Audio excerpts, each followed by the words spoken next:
माधवपुर नामक गांव में किशन और मदन दो दोस्त रहते थे।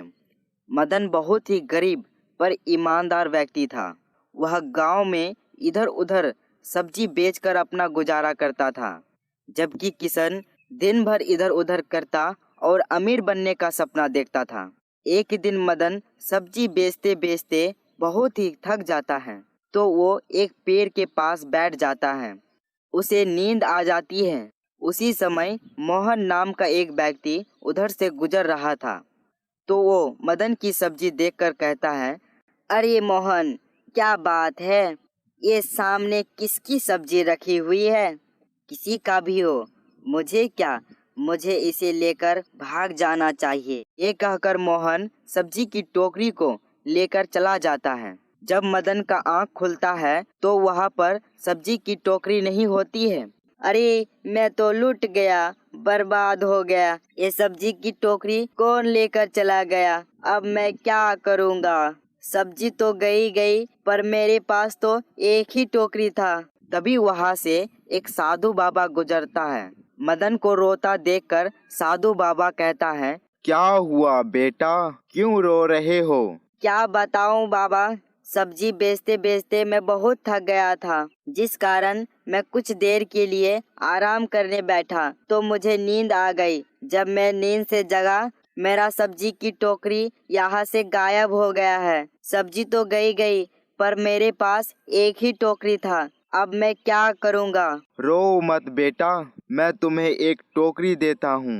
ये कहकर साधु बाबा कुछ मंत्र बोलता है। वहाँ पर एक टोकरी प्रकट हो जाती है। बेटा, ये टोकरी ले जाओ, ये एक जादुई टोकरी है, इसमें सब्जी कभी भी खत्म नहीं होगी। मदन टोकरी लेकर घर आ जाता है। रात हो जाने की वजह से मदन सो जाता है।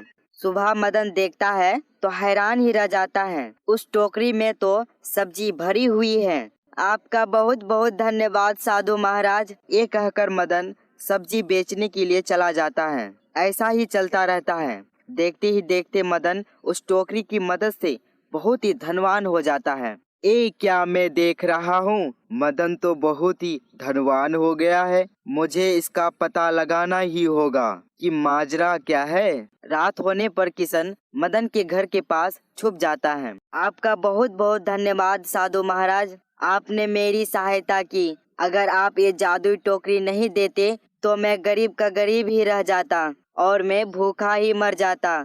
मदन की ये सभी बातें किशन सुन लेता है। अच्छा, तो ये बात है। ये मदन इस जादुई टोकरी के मदद से ही इतना धनवान बन गया है। आज रात को ही मैं इसकी टोकरी को चुरा कर ले जाऊंगा। जब मदन सो जाता है तब किशन टोकरी को चुरा कर भाग जाता है। अगली सुबह जब किशन टोकरी के पास आता है तो टोकरी सांपों से भरी हुई है। तभी वहाँ पर एक राक्षस प्रकट हो जाता है। तुम बहुत ही लालची व्यक्ति हो, अब मैं तुम्हें खा जाऊंगा। जब राक्षस किशन को खाने जाता है तभी किशन कहता है, नहीं, मुझे मत खाओ, मुझसे गलती हो गई। मैं आज के बाद से कभी लालच नहीं करूंगा, मुझे माफ कर दीजिए। मैं लालच में आकर अपने दोस्त को ही धोखा देना चाहा। ठीक है, तुम मदन को ये टोकरी ले जाकर दे दो, और अगली बार से तुम लालच किया तो मैं तुम्हें नहीं छोड़ूंगा। ये कहकर राक्षस वहाँ से गायब हो गया। किशन मदन को टोकरी ले जाकर वापस दिया। मदन, मुझे माफ करना, मैं लालच में आ गया था, जिस कारण मैं तुम्हारा जादुई टोकरी चुरा कर भाग गया था। कोई बात नहीं किशन। चंदनपुर नामक गांव में किशन और मदन दो दोस्त रहते थे।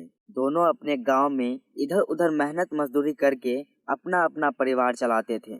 मदन, मुझे लगता है हम दोनों को और काम करना पड़ेगा। घर के खर्च तो बढ़ते ही जा रहे हैं और हमें तो दिन के 100 रुपये ही मिलते हैं। इतने में तो अब हिसाब बन भी नहीं रहा है। पर किशन, हम कर भी क्या सकते हैं? हमें तो मेहनत मजदूरी ही करना है, तो हमें इससे ज्यादा पैसे कौन दे सकता है? मेरा एक रिश्तेदार है जो पास के गांव में जमींदार के खेतों में काम करता है। उसे पूरे 150 रुपये मिलते हैं दिन के। क्यों ना हम भी वहां जाकर देखें, शायद हमें भी 150 रुपया मिलने लगे। पर किशन, दूसरे गांव में काम करने से हम रोज घर नहीं आ पाएंगे, रात को भी वहां रुकना पड़ेगा, जबकि हम यहाँ रोज घर पर रहकर सबकी देखभाल भी कर सकते हैं। किशन, तुम जाओ, मैं तो यही रहकर काम करूँगा। अरे मदन, कुछ दिनों की ही तो बात है। हम हर 10 दिनों के बाद वापस आ जाया करेंगे और ढेर सारे पैसे भी तो लाएंगे, जिससे हमारी घर की सारी मुसीबतें दूर हो जाएगी।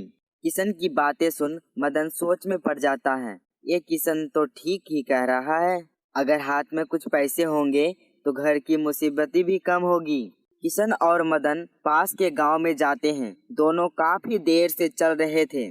चलते चलते दोनों काफी थक जाते हैं और एक पेड़ के छांव में जाकर बैठ जाते हैं। इतना चलते चलते मैं तो बहुत ही थक गया हूँ, थोड़ी यही बैठकर आराम कर लेता हूँ। तभी वहाँ पर एक बूढ़ा व्यक्ति आ जाता है। बेटा, बहुत भूख लगी है, क्या कुछ खाने को मिल सकता है? 2 दिनों से बहुत भूखा हूँ, कुछ भी नहीं खाया है। अरे बाबा, भूख तो हमें भी लगी है। मैं आपको क्या दे सकता हूँ खाने के लिए? हमारे पास तो कुछ भी नहीं है खाने को। हम लोगों ने भी कुछ भी नहीं खाया है। बाबा, आप यहाँ पर बैठ जाइए, मैं इस जंगल में देखता हूँ कुछ न कुछ खाने को मिल जाए। कुछ देर बाद मदन कुछ जामुन लेकर वापस आता है और जामुन बाबा को दे देता है और बाबा जामुन खाने लगते हैं। बचे हुए 2 जामुन बाबा मदन को दे देता है और कहता है, ये जामुन ले जाकर अपने आंगन में लगा देना। यहाँ एक जादुई जामुन का पेड़ बन जाएगा और इस पेड़ से तुम जो भी मांगोगे वो तुम्हें मिल जाएगा। इतना कहकर वो बूढ़ा व्यक्ति वहाँ से चला जाता है और एक जामुन किशन को दे देता है। दोनों अपने अपने घर वापस आ जाते हैं। मदन वो जामुन अपने आंगन में बो देता है। कुछ दिन बाद वो जामुन का पेड़ बड़ा हो जाता है। अरे, ये जामुन का पेड़ तो बहुत ही बड़ा हो गया है। तो क्या वो बाबा ने जो कहा था वो सच है? क्या यह जामुन का जादुई पेड़ है और मैं इसे जो मांगूंगा ये पेड़ मुझे देगा? मैं गरीब हूँ, तो क्या ये पेड़ मुझे अमीर बना देगा? मदन के इतना कहते ही जामुन का पेड़ ढेर सारे सोने के सिक्के देने लगते हैं। अरे, ये तो सच में जादुई जामुन का पेड़ है। मदन जादुई जामुन के पेड़ की मदद से बहुत धनवान बन जाता है। वही किशन भी जादुई जामुन की पेड़ की मदद से बहुत धनवान बन जाता है। एक दिन किशन गांव से गुजर रहा था तो वो लोगों की बातें सुनता है।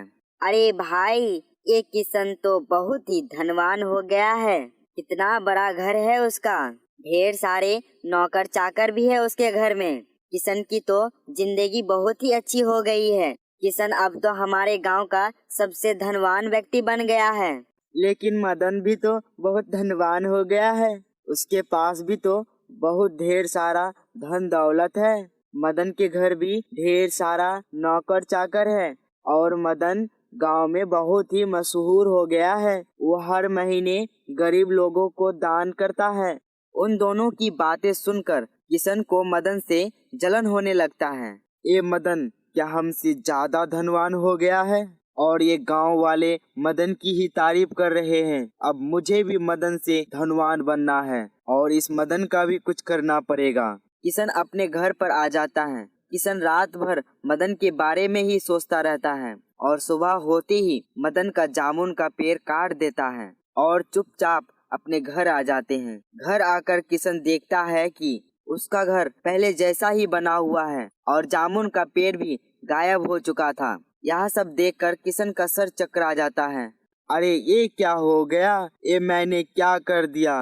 हे भगवान, सबसे ज्यादा धनवान बनने की लालच में अच्छा बुरा कुछ भी नहीं सोचा और अपने मित्र को ही धोखा दे दिया। मैं मदन को नीचा दिखाना चाहता था और मेरा ही सब कुछ लुट गया।